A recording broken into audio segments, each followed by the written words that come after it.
Welcome back to another episode of the Amazon Private Label Show podcast on video form today. We are the Amazon FBA University founders, my man here in Austin, Ryan, myself, Michael. Today's episode, we are going to talk about a lot of the pain points, a lot of what's holding people back from starting a business once they know they know the blueprint's there and it's something they want. And two, what really holds people back from success once they decide to launch, they're up running a business and it just doesn't quite materialize.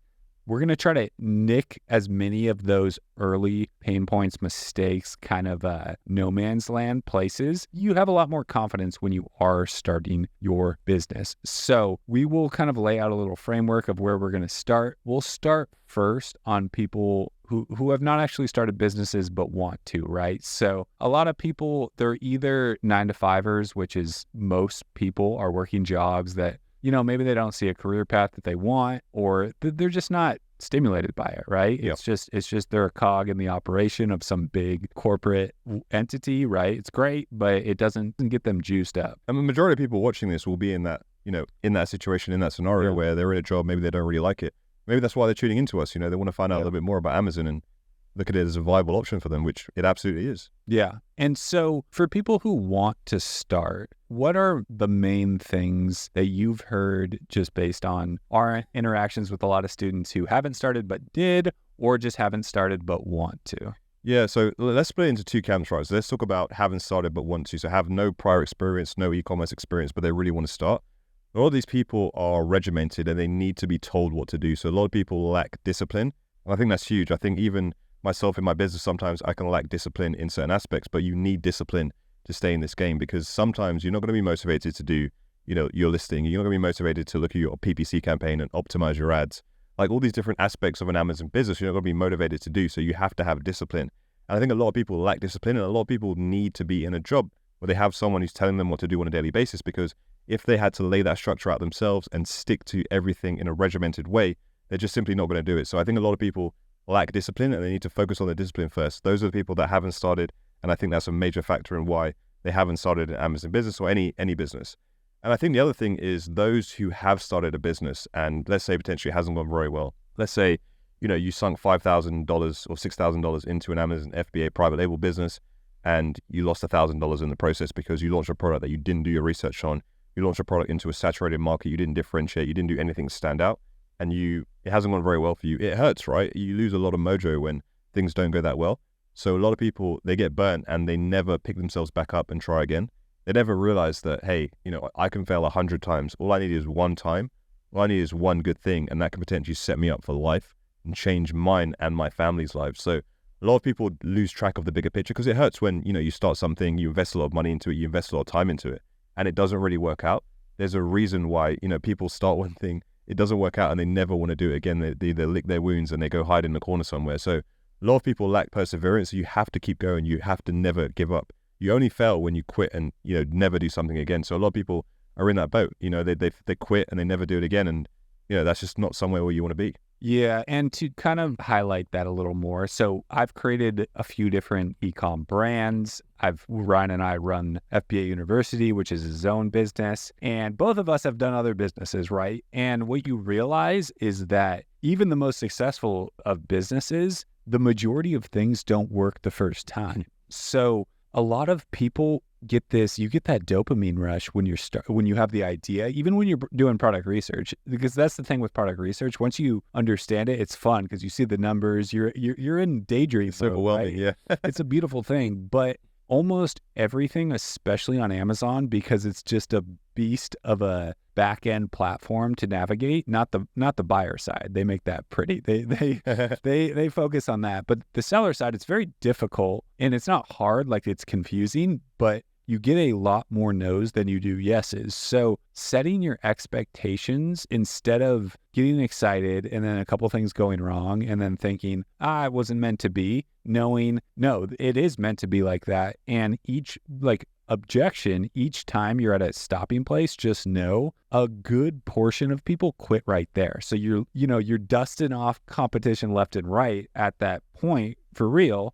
And if you set your expectations of most things aren't going to work the first time, but I know this is possible because a bunch of people are doing it, right? You see the sales numbers, you see all these listings. Well, they all got through. Then that's really going to help you when you get initial pushback from Amazon, your supplier, whatever it is, just not working that well. Just know nobody who's created anything has everything go right the first time. It's iterations. It's a little bit of a run and gun volume game at the start because you just have to try enough things, fit that Tetris piece right. So that's a great one. A lot of people think it's going to cost a lot more than it does to start a business. And that doesn't mean it's crazy cheap, right? You still want, I started my business for just over $4,000, right? And my main brand that I'm still running and growing today, it became, well into seven figures now, that from just 4,400. And so it can be a little daunting to think, I want to sell these huge numbers, but I only have 5,000 to start, right? Well, everyone starts at that point and you really only need enough for the next step.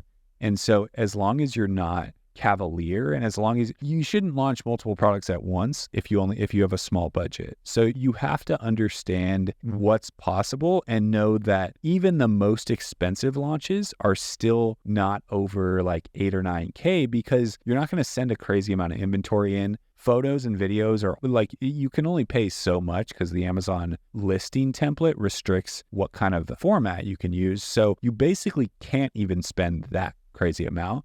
So just starting and understanding, okay, by the time I would need to reorder, I should have pretty much all my money back and some profits, hopefully. And knowing that step, one, gets your business started and leads to the next is something I think a lot of people are thinking, I'm in a 9-to-5, I'm going to wait till I have X capital, but they're still living their life, right? And so then there's a trip and then there's Christmas presents for the family and you got to do that, right? But if you decide to push it off, tomorrow is always going to be tomorrow. And so just starting and knowing, okay, it would be if I'm doing everything well and my strategy is executed well, I will have enough money to keep it going as long as I have enough money to start.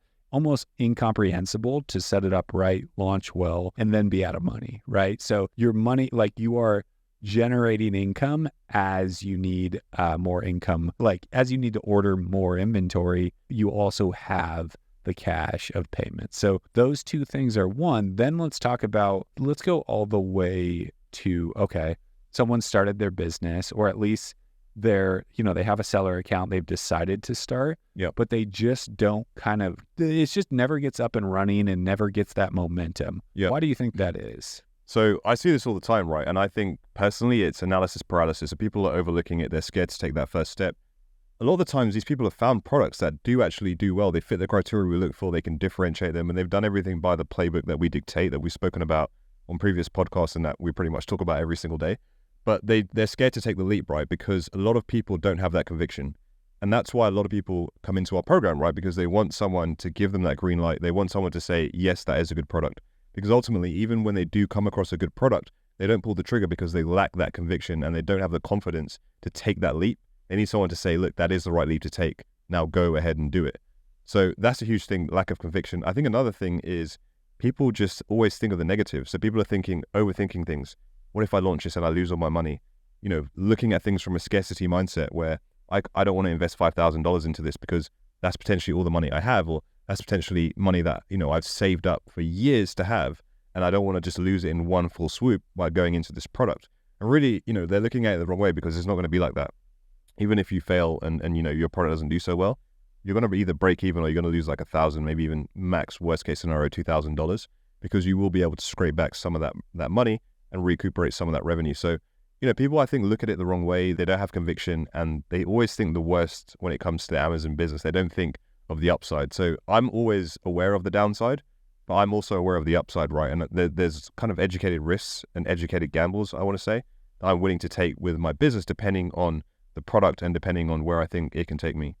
Yeah. And then one of the other things that a lot of people, what kills initial business is kind of the opposite of analysis paralysis. It's of people understanding how to do product research and then falling in love with an early idea. I'm not going to call it lazy because it's not lazy. It's getting excited and then overlooking or putting horse blinders on instead of going through the full analysis because you're so excited about what could be, you don't want to receive any negative information. And that's something we see a lot. Happens a lot. And in our program, we're able to nix all these product ideas, right? Because we don't have that. It's not our product. We're objective. That's our job. And so, but we see it where people, they've spent, let's say 3 or 4 days diving into this product, and then they slept on it, and then maybe they told their girlfriend or whatever, and it's real to them, right? And then, we'll point out, but Amazon Basics sells here. We're not going to launch this or XYZ. And it's demoralizing, right? And so there's like 2 mistakes there. It's either the mistake of just overlooking it and just being like, I'm not going to look for negative information. I see revenue. That's going to be me. That's one. And then 2 is basically seeing that negative information and just pushing through it, even though your gut says, don't launch this. Yeah. And so you have to remain objective. At any point, if you get new information, it has to change your view. You can't decide, this is what I'm doing. No matter what I hear, this is what I'm doing. It's different. The market is the market. And so you can't overcome a bad market. Yeah. I see a lot. I fell victim to that with one of my first products where I overlooked the margins. The margins were not at 35%. They were more like 28%. And I overlooked it, and I actually then had to increase the price of my product, which reduced the competitiveness of it. And effectively that product failed because I launched into a market where I was way more expensive than everyone else. But that's because I was paying a lot more for what I deemed as a premium product, but the market didn't quite take to it. So that variation, that differentiation I chose to opt into didn't do very well. And I actually had to discontinue that product and sell through my stock. Managed to break even on it and make a little bit of money, but I didn't live up to its potential, and it was because I overlooked that. I should never have launched a product that had a 28% gross margin. I should only have launched a product that had a 35% or potentially even more product margin. So each one of these key points that we talk about when it comes to sourcing products, when it comes to doing product research is crucial, and there's a reason why we're talking about it, because it really is make or break. If you don't follow these rules, you don't have a set criteria, it can lead to the detriment of your business. So guys, those are all the mistakes we see people make. Those are all the things that hold people back. Now, some of that might have hit home for you, right? You might be one of the people that we described. You might be one of the people on the fence right now that wants to start an Amazon business, but lacks that conviction and lacks that kind of, that emphasis and that courage to kind of take that leap forward. So if you are in that boat, we created the Amazon Accelerator 2.0 program for people exactly like you. We will coach you, we will handhold you for an entire year, and even better, we'll pick your first winning product for you. So we'll give you a selection of 3 different products. You pick the one you like the most, and then we'll go ahead, help you source that, help you launch that, and we'll stay with you for an entire year building out your Amazon business. So if that sounds like something you want to get involved in, click the link in the description. We'd love to book a call with you. And as always, we'll see you on the next episode.